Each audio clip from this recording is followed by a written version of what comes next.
Bismillahirrahmanirrahim. Assalamualaikum warahmatullahi wabarakatuh. Waalaikumsalam warahmatullahi wabarakatuh.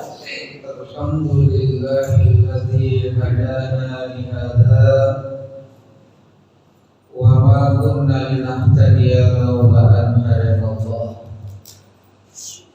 Asyhadu an la ilaha illallah wahdahu la syarika lahu wa asyhadu anna Muhammadan abduhu wa rasuluhu la nabiyya ba'dahu. Allahumma shalli wa sallim wa barik ala sayyidina wa nabiyyina Muhammad wa ala alihi wa sahbihi ajma'in, amma ba'd. Allahumma rabbi shrah li sadri wa yassir li amri wa hlul 'uqdatam min lisani yafqahu qawli. Allahumma rabbana iftah bainana wa baina qaumina bil haqq wa anta khairul fatihin. Rabbi a'udzu bika min hamazatish syayatin wa a'udzu bika rabbi an yahdurun. Faqala Allah ta'ala fil Qur'anil Karim, na'udzu billahi minasy syaithanir rajim. Bismillahirrahmanirrahim. Ya ayyuhalladzina amanu taqullaha wal tanzur nafsun ma qaddamat lighadin wattaqullaha innallaha khabirun bima ta'malun. Shadaqallahul azim. Tiada yang indah lantunan yang kita keluarkan dari lisan bibir kita hanya pujian kepada Allah dengan kalimat alhamdulillah. Apapun kondisi kita, dimanapun keberadaan kita, bagaimanapun keadaan kita, maka senantiasa yang pertama lisan ini kita antar dan kita senantiasa memuji Allah.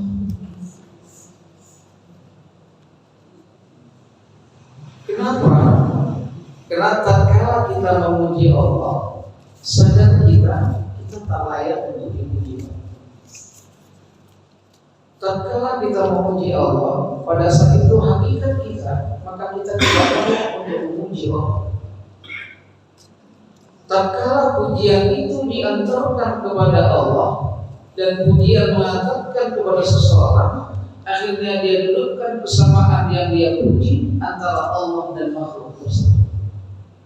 Ini yang mengantarkan akhirnya tanpa kita sadari, yang tanpa kita maklumi, kemudian tanpa kita sengaja menjadikan syirik khafi pada diri kita.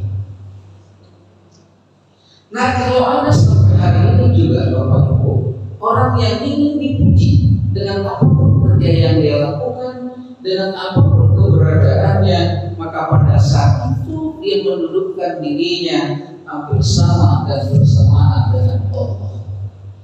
Inilah yang dilakukan Fir'aun, dan ini pula yang dilakukan oleh Namrud, serta ini juga yang dilakukan oleh namanya Qarun. Maka kita sebagai umat Muhammad yang diajarkan kepada kita kalimat alhamdulillah itu senantiasa kita antar kepada Allah.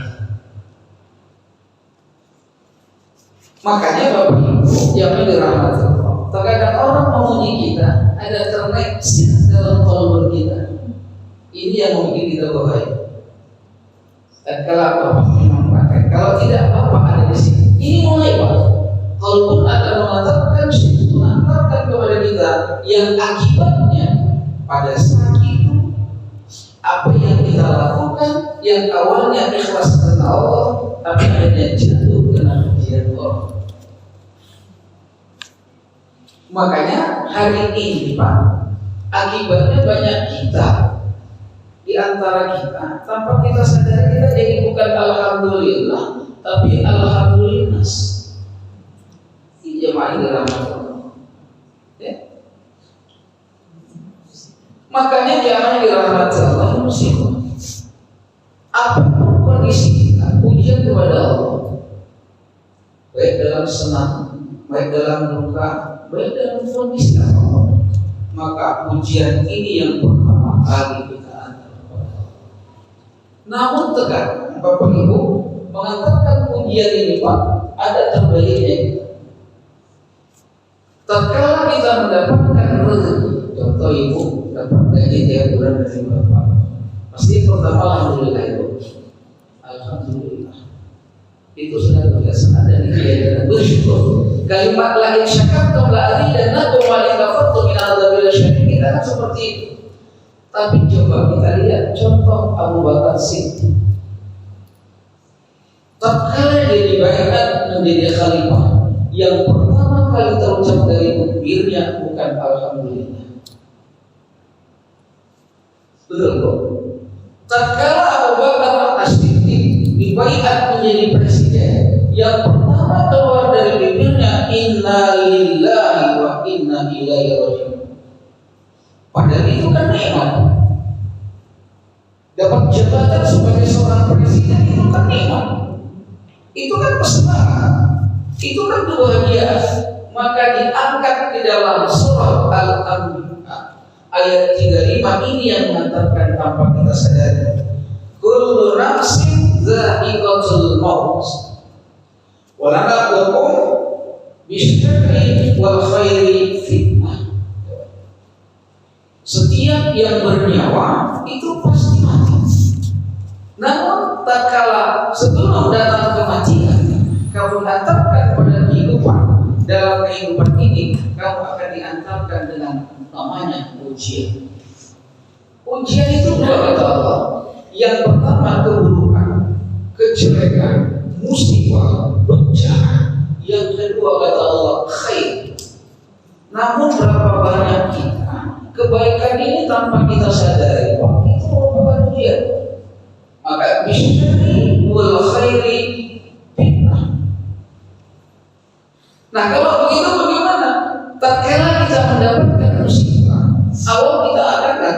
Makanya kalau rezeki yang didapat itu pertama innalillah, karena ini dari Allah, baru dibalik dengan kalimat alhamdulillah.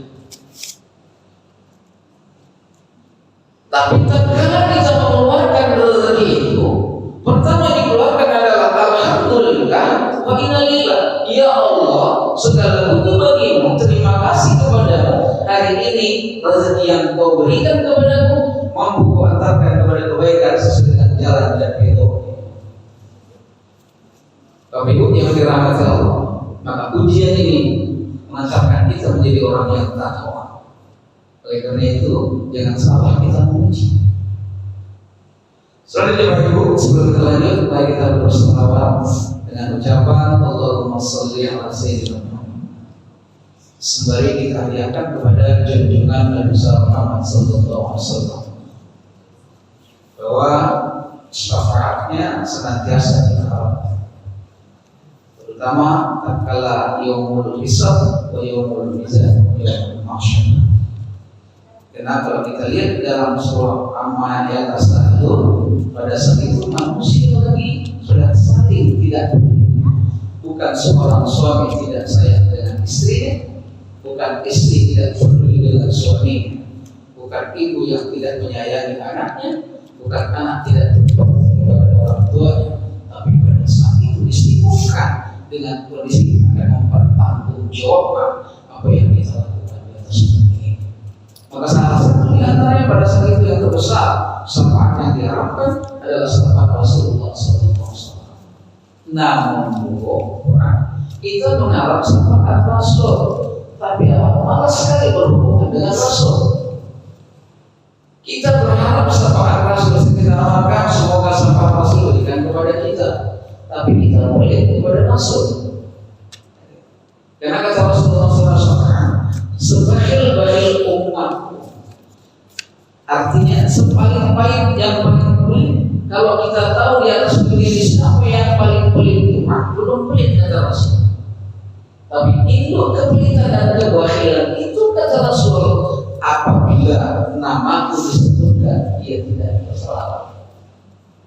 kita lihat bagaimana Jibril mendoakan, Muhammad mengaminkan. Salah satu di antaranya kata Rasulullah Jibril, ya Allah, jangan kau terima ibadah seseorang yang tatkala namamu ya Muhammad disebutkan mereka tidak bersalah. Kita menginginkan syafaat Rasul, tapi kita pelit kali untuk berselawat dari sini. Timbul pertanyaan di dalam kita, ini kita mau apa? Maka evaluasi. Saya tidak mengantarkan mungkin mendalami di sini, tapi mari sama kita evaluasi setahun yang lalu setelah kita lakukan. Wa tandur nafsu ma qaddamat ya. Hendaklah kamu perhatikan, hendaklah kamu evaluasi selama 1 tahun bagaimana ibadah, bagaimana aktivitas dan kerja. Ini kita. Makanya Bapak Ibu jangan dirahmati Allah. Sebagaimana saya katakan tadi, kita berharap ingin mendapatkan syafaatnya Rasul. Namun di atas dunia ini cuma kita tanya, Pak, berapa kali kita berselawat? Ada orang kita jumpa yang dia selawat. Terserah apakah selawat yang mana? Apakah selawat yang kita dilarang populer sekarang yang diviralkan selawatnya jangan dirahmati Allah? Wah, kita lihat atau yang kita lihat syafaat-syafaat yang kita harapkan yang lain. Apakah syafaat terpendek sallallahu alaihi wasallam? Maka timbul kita. Berapa kali sudah 1 hari kita baca selawat itu? Nah kalau begitu, layakkah kita mendapatkan syafaatnya atau tidak? Dengan apa yang kita lakukan akan timbul pertanyaan pada diri kita. Layakkah kita akan mendapatkan syafaat Rasul? Makanya jangan dirahmati Allah. Kalau kita ingin mendapatkan syafaat Rasul kelak di yaumil qiyamah, di pada saat hari itu adalah pertempuran yang terbesar, akan mempertanggungjawabkan apa yang kita lakukan. Pada saat itu kita membutuhkan pertolongan, dikenal dengan pertolongan syafaatnya Rasul. Namun di atas dunia ini, masa kehidupan kita ini, kita tidak tanamkan yang namanya syafaat itu. Paling banyak mungkin kita selawatnya Pak 17 kali. Kemudian dia dirahmati Allah. Kalau kita lihat bahwa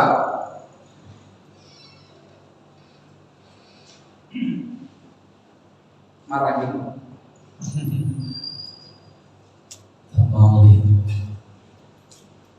Hanya mungkin tatkala kita syafaat hanya kepada Rasul, kita membacakan di waktu salat yang baik. Asyhadu an la ilaha illallah wa asyhadu anna Muhammadar Rasulullah. Namun sebelumnya at-tahiyatul mubarakatus shalawatut thayyibatu lillah. Assalamu alaikum. Terkadang kita membacakan assalamu alaikum ayyuhan nabi wa rahmatullahi wa barakatuh. Pikiran kita tak kemana? Hati kita kemana tujuannya? Makanya sebagian mengatakan jamaah dirahmati Allah, dengan syahadat dengan tahiyat inilah menunjukkan Rasul itu tidak mati.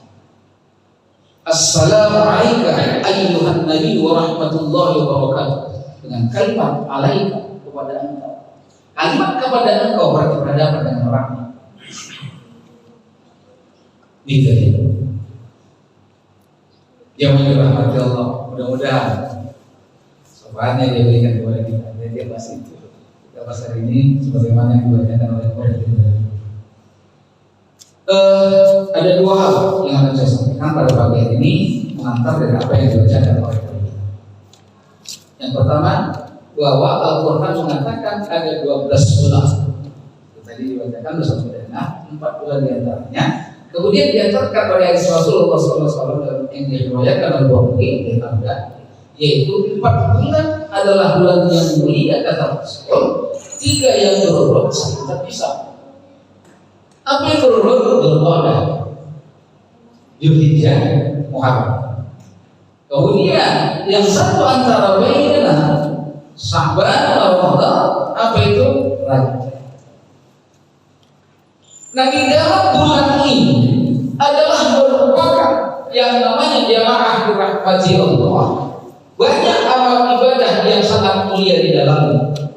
Namun kita ingin apa ibadah yang dilakukan nanti. Hari ini kan Pak kita mengenalkan kepada anak kita mereka ini kalau ditanya yang namanya bulan Muharram itu apa ya? Antara kita sendiri juga lupa.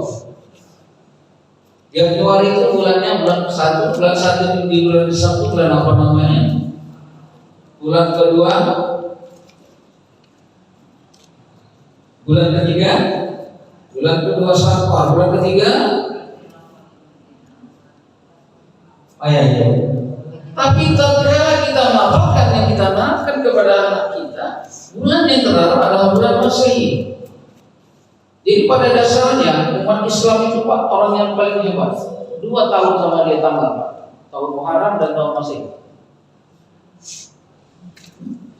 Cuma sekarang hari ini Bapak Ibu, kita tidak perkenalkan kepada anak kita. Inilah salah satu yang dirahmati.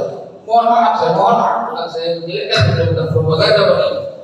Kesalahan kita hari ini yang akhirnya menjadikan kalimat-kalimat bid'ah dalam kehidupan, yang akhirnya merupakan anak kita tak kenal dengan apa yang kepada Rasulullah. Sejauh ini terkadang kita juga tidak kenal bagaimana kepribadian Rasul kita. Kita mengatakan bid'ah ini, bid'ah itu, bid'ah. Ada 1000 tatanan kelakuan yang dilakukan Rasul dan sedang bangun tidur sampai tidur lagi, timbul pertanyaan berapa kita? Dan itulah akibatnya merusak generasi kita. Anak kita juga tidak paham. Kalau diharapkan dari sekolah, anak kita dimasukkan ke sekolah umum, cuma 2 les atau 1 minggu yang namanya agama. Dan kita hari ini a priori masukkan anak kita ke MDA. Akhirnya anak kita ditanya, mana lebih tahu dia Pak di sana artis yang paling populer, mana lebih hebat dalam main gamenya daripada kondisi tahun Islam. Ini salah satu jawaban dirahmati. Kalimat Muharram, apa asbabun nuzul, apa penyebab, apa kira-kira latar belakang yang dikatakan Muharram? Kenapa dikatakan Syawal?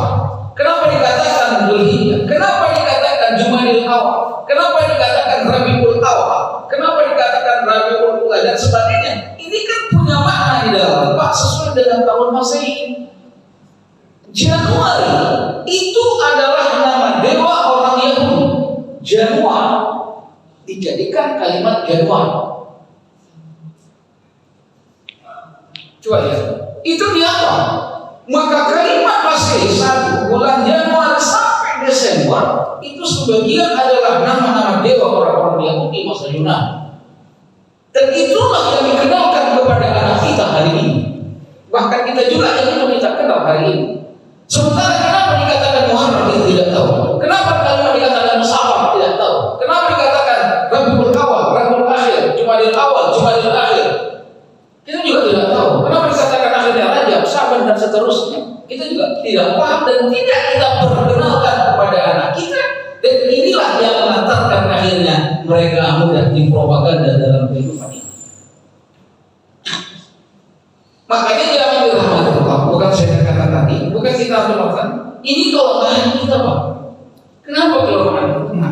Mohon maaf saya, mohon maaf sebesar-besarnya. Kalau kita mengundang hari besar, yang kita terapkan bagaimana hebat lawaknya.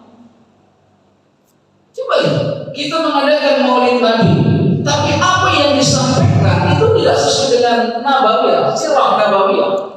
Tidak sesuai dengan bagaimana yang dijalani.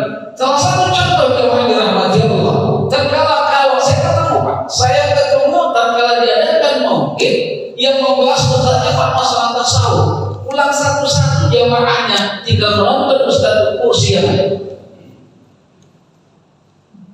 Itu fakta saya, dan itu saya lihat betapa sedih.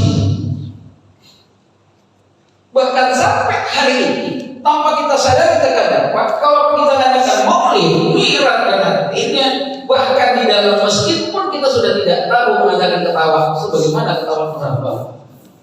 Ini kan salah satu salah. Sehingga hari ini kalau ditanya bagaimana kira-kira postur tubuh Nabi kita Muhammad, bagaimana matanya, bagaimana tinggi badannya, bagaimana rambutnya, bagaimana raut wajahnya, kita kan nggak tahu. Kenapa? Karena gitu ibu, apalagi mau mabuk, kalau ibu yang berharap kalau Ustaz ketawa karena ibu suka lagi. Maka tiba pulang dari rumah, mantap kali Ustaznya, kenapa? Lucu kali memang. Mohon maaf Pak, itulah dulu yang saya lakukan kalau saya mulai jadi orang menyampaikan. Terakhir saya ditembak dengan 2 ustaz, yang satu haji, saya kena, yang satu dirampak waktu maulid. Pertanyaannya cuma satu, Ustaz menyampaikan risalah ini berdakwah atau menasihatkan? Itu pertanyaan. Apa jawabannya? Yang kedua saya dikasih topik, Ustaz ini menyampaikan dakwah atau kira-kira untuk mengundang saya? Pertanyaan yang sama dengan 2 ustaz. Dari situ habis mulai. Dan apa efeknya?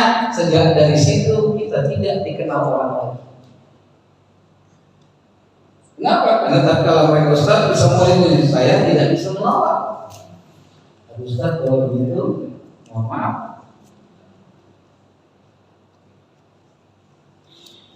Makanya kalau dievaluasi jamaah dirahmati Allah, tak kalah ustaznya datang lawas semuanya, itu rame, tapi tanya setelah itu. Maka kata orang dakwah, evaluasi setelah itu bagaimana kondisinya, berhasil tidak dakwahnya, bagaimana masyarakatnya tak kalah disampaikan dakwah.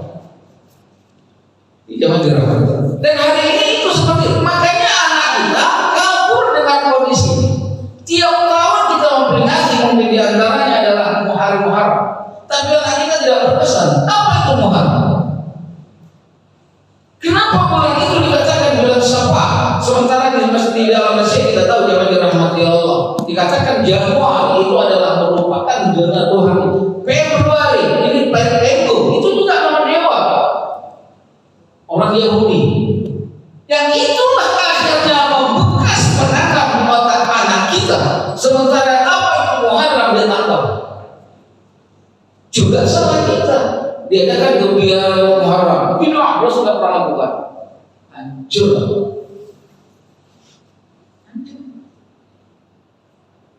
Ini jauh dirahmati mengambil. Maka kata Rasul tempat ini, kemudian di dalam hadis yang diriwayatkan Muslim, bulan Muharram itu dikatakan Rasul adalah bulannya Allah. Padahal Ramadan tidak disebutkan bulan Allah. Ramadan mengatakan Ramadan itu untuk aku akan membalasnya. Tapi tak kala di Muharram itu adalah bulan Allah. Nah, kalimat bulan itu adalah termasuk kalimat dan bulan suci. Apa yang dilakukan para zulmul ulama, melakukan yang paling utama, melakukan ibadah puasa. Apakah dari awal sampai ke 9? Ada 3 kita lihat. Yang jelas melakukan sunat ibadah sunat di bulan Dzulhijjah. Karena bulan yang 4 mulia ini, kalau kita lihat tadi diterjemahkan Qur'an dan jangan dirahmati Allah, pada bulan-bulan yang 4 ini diharamkan untuk berperang pada saat itu. Walaupun akhirnya dirusak dengan ayat lain, apabila mereka datang kamu, merangi kamu, maka kamu boleh merangi mereka untuk mempertahankan diri. Tapi pada dasarnya bulan ini adalah merupakan bulan Dzulhijjah, dilarang untuk melakukan perperangan dan pembunuhan serta menumpahkan darah. Malah kita terbalik lagi bahwa Muharram itu ditakuti adalah bulan yang sangat ditakuti. Sampai ada sebagian golongan mengatakan gak bagus kalau mengadakan pernikahan bulan Muharram, sial jadi. Gak panjang pernikahan kalau di bulan Muharram, coba lihat. Dan itu juga terobsesi akhirnya terbawa pada masyarakat. Dibuktikan dalam Allah begitu dia bulan Muharram, setahun kemudian bubar, tengok kan betul kan bulan sial nikahnya. Padahal itu adalah bulan yang dimuliakan oleh Allah. Di dalamnya tidak boleh ada pertengkaran dan perseteruan, dan tidak boleh adanya permusuhan dan peperangan. Karena dimuliakan pada saat apa namanya melakukan ibadah. Maka ulama sebagian mengatakan memperbanyak bulan puasa itu membanyakkan puasa sunnah. Kemudian di antaranya di sana ada kelebihan puasa yang dikenal dengan puasa Asyura 9, 10, 11. Sanggup 10, 9, 9, 10, 10, 11. Cuma kata Rasul berpuasa ke Asyura jangan berpuasa seperti puasa orang Yahudi. Ternyata Asyura itu, Asyura itu, Muharram itu orang-orang Yahudi sudah mengamalkannya. Puasanya cuma 1 hari, di 1 bulan cuma tanggal 10. Maka jangan samakan itu kata Rasul. Awalnya 9 dan 10, atau 10-11. Dan terbaiknya adalah 9-10-11. Ijabah juga. Apa kemudian kita lihat? Oh, di antaranya adalah perbanyak di antaranya adalah melaksanakan sholat tasbih. Oleh itu sholat tasbih ini mesti mana dong? Bulan Ramadan aja tasbih harus tasbih lagi. Sama-sama tadarus itu kontraktor musiman juga itu. Dalam satu bulan ini harus hatam 3 juz, hatam 3 kali hatam. Lagi lihat lagi bacaannya teman-teman. Yang jelas ada ibu saya lihat 2 kali diserahkan, bisa tak datang lagi di waktu tadarus. Sempat kali dia kalau depan juga dia pintar aja. Kenapa? Karena kita tidak tahu kemana tadarus. Yang ada sekarang tadarusnya anak kecil, anak kecil kayak gitu. Jadi sedih kita kan. Kalau masa-masa kita dulu mungkin masa-masa remaja mau sahur baru tutup masjidnya wajib pulang apa? Sekarang jam 10 mesti kesucian semua. Berpuasa. Saya tidak mengatakan harus baca itu langsung itu jadi masalah juga. Nah, jawab kira-kira memperbanyak atas kata Allah. Yang ketiga adalah bersedekah. Nah, hari ini sedekah itu akan diaplikasikan setiap bulan kata protokol tadi dengan ayat. Dan saya mengangkat ayat yang dibacakan imam kita tadi awalnya menunjukkan bahwa kebaikan yang terakhir itu baik. Di ujung ayatnya adalah tatkala kau mendapatkan nikmat berbagi. Secara umum itu adalah waktuha. Kalau Allah sudah bersumpah dengan waktu yang Dia ciptakan, itu menunjukkan di dalamnya sangat penting dan sangat urgensi. Kalau Allah sudah bersumpah dengan nama kalimat, makanya banyak waktuha, wasyamsu duhaha, wal ras, wal ba'd. Itu di dalamnya ada hal yang penting disampaikan kepada kita yang harus kita. Imam kita baca waktuha, wal laili idza saja ma'aka rabbuka maqam. Ketahuilah apapun yang kamu ketahui, apa yang kamu buat, akhir itu lebih baik daripada pulang, daripada awal. Sebagian mengatakan umat Muhammad lebih baik daripada umat sebelumnya. Ya. Kemudian saya mengatakan bahwa akhirat itu lebih baik dari dunia.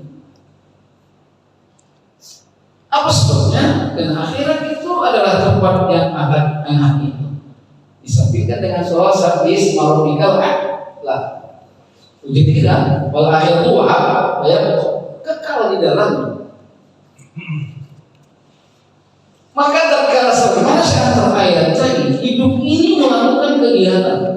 Maka kita evaluasi, wa tanzur nafsu ma qaddamat lahum. Muharram itu kan diawali dengan kalimat hijrah.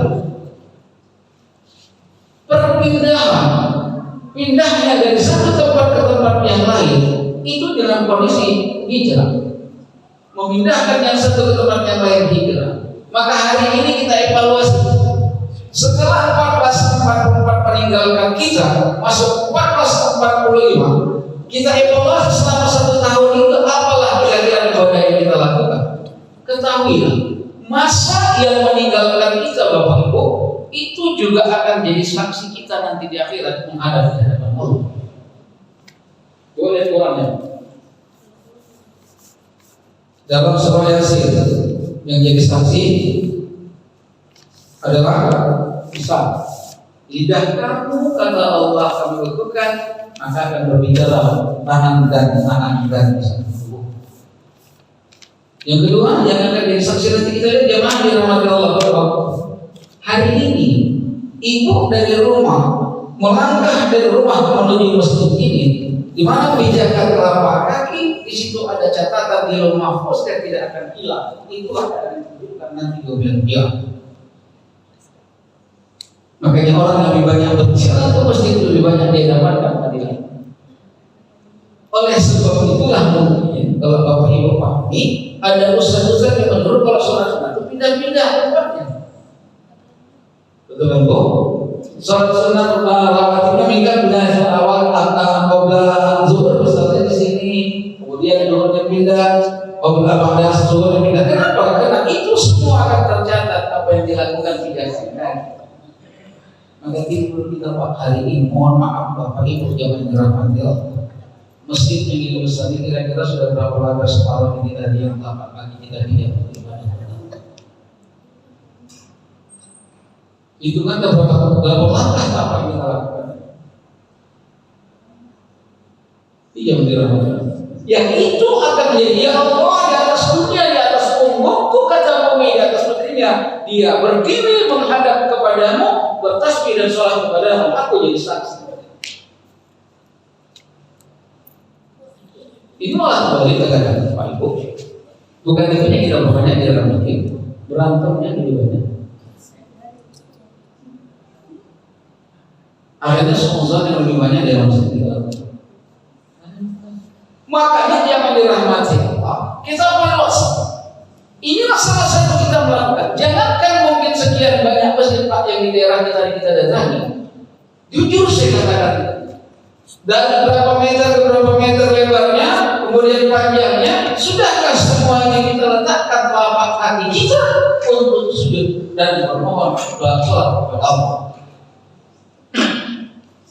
Terus jauh-jauh, aku sudah 10 masjid, 18 masjid, masjidnya jauh Pak. Timbul pertanyaan, satu masjid itu sudah gitu. Mungkin hari ini 14 subuh Bapak sama subuhnya. Mungkin nanti zuhurnya bisa mulai. Maka timbul pada pertanyaan tentang masjid itu aku dia gunakan untuk mengabdi kepada Allah. Maka setiap keramik yang ada ini adalah melakukan ibadah. Tak sia-sia orang yang melakukan. Itulah menyebabkannya dalam Islam itu nggak ada tempat khusus untuk siapa di depan. Nih jangan dirahmati Allah. Dan yang kedua, makanya mensyukuri nikmat itu kita akan mengaplikasikan apa yang kita lakukan. Indahnya masjid kita ini, maka kita timbulkan pertanyaan sejauh mana kita sudah di dalamnya mengisi ibadah. Jangan dirahmati Allah. Yang kedua, itu nikmat. Saya angkat ayat yang dihantar oleh imam kita yang besar. Ar-ra'aital ladzi yukadzibu bid-din. Maka ayat ini menunjukkan tanda-tanda orang yang mendustakan agama, tanda-tanda orang yang mendustakan agama di dalamnya jamaah yang dirahmati Allah. Segala garis besar. Yang pertama, fadzalikal ladzi yad'ul yatim. Timbul pertanyaan, mukena yang ibu pakai, baju yang ibu pakai, sarung yang ibu pakai, sudah terjamin bersih dari uang anak yatim?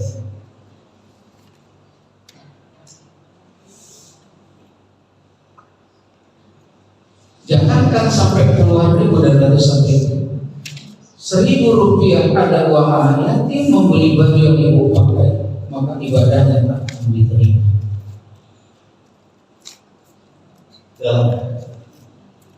Itu tidak lupa. Contoh, lihat pada masa rasul, seorang pemuda yang berseluruh di tengah pakaian, di tengah panas teringnya matahari, di tengah-tengah bernapas dan berdoa kepada Allah Ta'ala sampai air mata bahkan sampai dia berdebu. Kata sahabat dia Rasul, bagaimana Allah tidak mengabulkan doanya? Kata Rasul, apa sebab tidak dikabulkan doanya Rasul? Karena pakaian yang dia pakai pakaian yang haram. Pernah jadi Rasul? Pernah dievaluasi? Apa salah satu contoh mengevaluasi jamaah yang dirahmati Allah? Ibu jamaah yang dirahmati Allah. Terkala kita mendapatkan rezeki, mendapatkan gaji bapak, apakah persentase dari gaji itu sudah kita sisihkan untuk anak? Makanya itulah salah satu Al-Quran nasab yang 8 mendapatkan zakat itu tidak ada anak yatim. Nggak ada Pak. Nggak ada anak yatim. Kenapa? Karena anak yatim itu setelah ayahnya nggak ada, dia jadi orang kaya. Namun hartanya dimakan oleh orang-orang yang memberikannya. Wala ta'kulul yatama bil batil, kata Allah. Jangan kau makan harta anak yatim dengan batil. Hari syukur setiap bulan, kan banyak yang namanya Pak. Setiap bulan banyak manusia muslim keliling Pak. Maka saya katakan tadi, jangan dirahmati Allah. Jangan pernah kita beli pakaian yang mewah, harga yang mahal kita populerkan kepada orang. Tapi pernahkah kita berpikir yang pertama, adakah hak anak yatim di dalam pakaian yang kita beli? Rp1.000 aja ada hak anak yatim di dalamnya, ibadah kita sia-sia. Maaf ibu, setiap kali harus ada kembali. Saya nggak pakai cerita kesana kemarin. Kalau saya nyampaikan nggak pakai cerita politik segala macam segala macam nggak ada saya. Karena kita akan kembali kepada Allah sebagaimana saya katakan tadi, kullu nafsin dha'iqatul maut. Dan akan kita pernah menjawab tadi ibadah yang benar. Itu baru niatnya. Kalau betul dia mengatakan orang yang ahli ibadah, mohon maaf Bapak, mohon maaf saya, karena saya sampaikan ini mungkin kalau ada ketersinggungan yang bukan sini, tapi mohon maaf.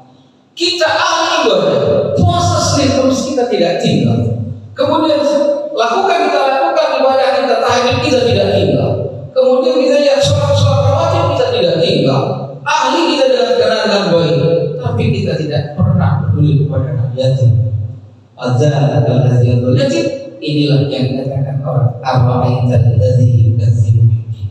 Apa arti ibadah? Ternyata kita menjadi orang yang mendustakan agama. Ibadah kita tidak mengantarkan. Apa cara kita tidak mengantarkan yang baik? Fadzalika alladzi yad'ul yatim. Maka Rasul mengatakan orang yang menyantuni anak yatim nanti di surga bersamaku. Ini kan jadinya bersamaku dua berdampingan denganku. Dia rapatkan jadinya. Kalau sudah dirapatkan jadi seperti ini, berarti Rabb Firdaus dalam orang yang mempunyai dengan yatim dan berdampingan senantiasa dengan Rasulullah. Begitulah sampai Rasul menciumi bagaimana orang yang melihat. Apa sebabnya? Kita lihat sejarah Rasul itu menyantuni anak yatim. Maka kalau bapak ibu yang sudah berangkat di Mekah, tapi belakangan tatkala saya umrah 2017 kita tidak ada lagi tempatnya. Ada satu tempat yang dibatasi, itu dulu saya tanya kenapa disitulah tempat Rasul sering. Karena kan berdekatan dengan rumahnya ke dalam masjid kena dibesarkan masjid. Disitulah dia selalu menentukan anak-anak yatim yang orang tuanya mati perang. Dan anak yatim itu bukan hanya orang muslim saja. Makanya dia nanti sejarah siapa dari anak yatim itu yang akhirnya setelah dewasa dimasuk Islam. Kita kan tak pernah sejarah itu. Kita terapkan Abdul Ghani, jadi kita yang disepikiran kita akhirnya doktrin ini. Ternyata Rasul mengumpulkan anak-anak yatim itu bukan anak-anak yatim dalam muslim saja. Ada anak-anak orang yang perang, ayahnya mati terbunuh dalam perang saat itu yang dia bukan Islam. Rasul mengumpulkan. Dia sendiri, makanya dia bersama anak yatim. Makanya saat ini barang siapa yang menyantuni anak yatim dan mengasihi anak yatim bersama aku surga ini. Apa sebabnya? Karena Rasul mengatakan, aku juga dulu anak yatim. Ya.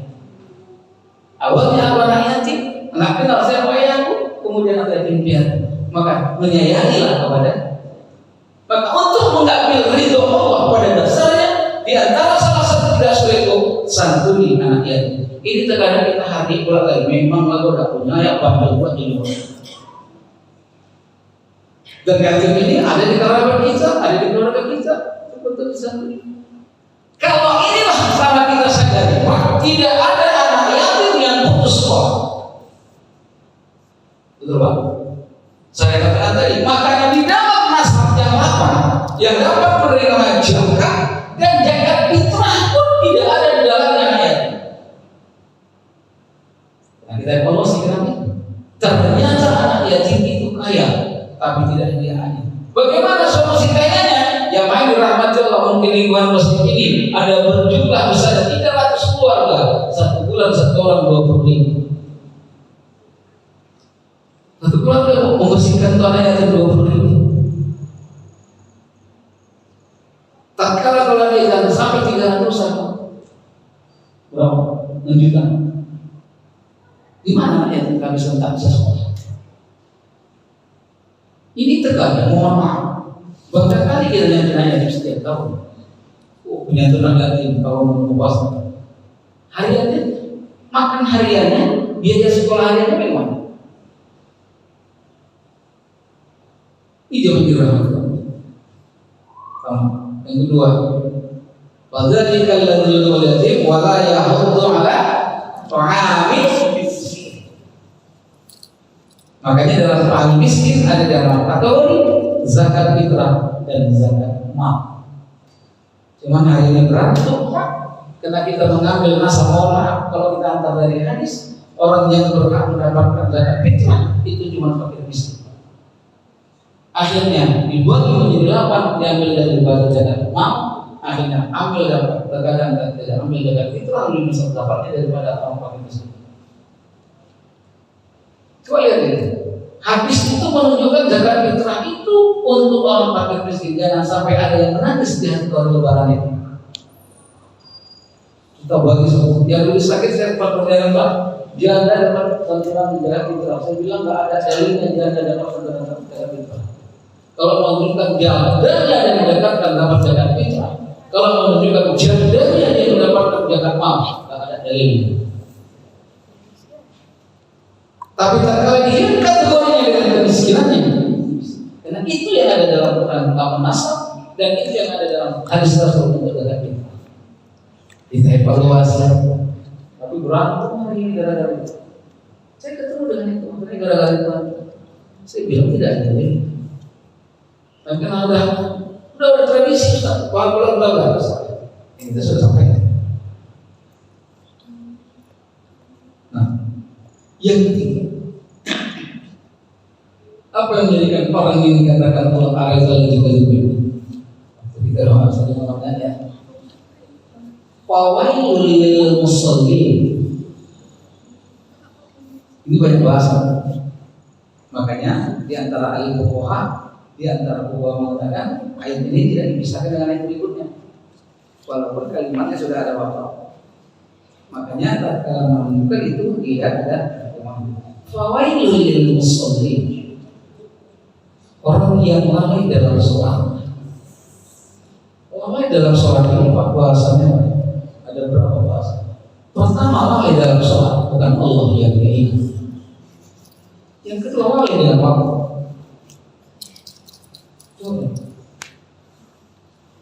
Allah sudah tetapkan lalai dalam waktu. Mohon maaf Bapak Ibu yang dirahmati, karena kita sibuk mungkin lagi bicara dan mobil, akhirnya sholat itu tidak belakangkan. Itu juga sedang sibuk dengan pekerjaan sholat saya di waktu yang boleh dilakukan. Di kalimat waktunya ini, makanya dalam Al-Quran kalimat sholatul wusta itu dua, asar dan subuh. Di antara dua ini, maka dikategorikan yang paling tingkat derajat lebih tinggi subuh. Waqimu sholatul wusta, jagalah sholat pertengahan. Itu para ulama wusta itu adalah asar dan subuh. Dan dua hal ini yang sangat pelit dan sangat sulit dan sangat payah Pak mengerjakannya. Asar didengarkan kesibukan, betul Pak? Asik tunggulah. Maka saya kalau bisa Ustaz, perbaiki sholatmu, Allah akan perbaiki hidup. Dan hari ini masalah kita ada juga kita salah dengan perbaikan. Sehingga ada seorang ahli mengatakan, kalau kamu mau melihat orang mukmin, kalau kamu mau melihat orang yang beriman betul, maka lihatlah di waktu subuh. Kalau kamu mau melihat orang Islam, lihatlah dari Jumat. Karena hari Jumat orang Islam betul harus sholat Jumat bahasanya. Tapi tatkala melihat orang yang mukmin, betul mukminnya, mendemo saudara, lihatlah di waktu subuh. Dan saya bukan yang daripada, karena kita Ustaz mau disibukkan. Menunjukkan kadar keimanan yang betul itu di sholat subuh.